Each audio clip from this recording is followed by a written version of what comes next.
you're pointing to is that we are at a special moment for two reasons. Number one, as you just said, when you look at the last 40 years of the rise of China as like a global capitalist engine, as a global capitalist economy, what we're struck by is that one of the main ways the United States has integrated itself with China is through those corporate supply chains. You know, Apple Computer is probably the best example of that. And, you know, we could go down a rabbit hole there. But the fact of the matter is, a lot of our goods are manufactured in China.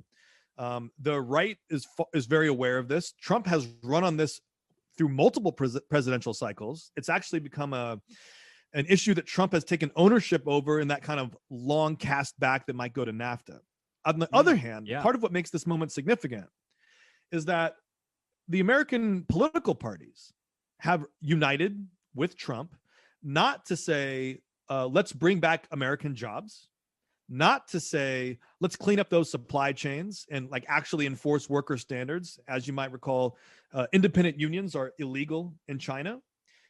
They're not coming together for any of those reasons. They're coming together to say, number one, we want to protect investors, but number two, if these Chinese corporations that are listed, if it turns out that they have an unfair support from the Chinese state, in other words, it's not really operating in a free market environment. If it turns out that China isn't just denying access to these audits because of sovereignty or national security, if it turns out that there is more going on than meets the eye, that these corporations have a strategic relationship to the Chinese central bank or other kinds of Chinese state banks that are, you know, maybe helping them out with their profit margins. This is entirely speculative on my part. Yeah.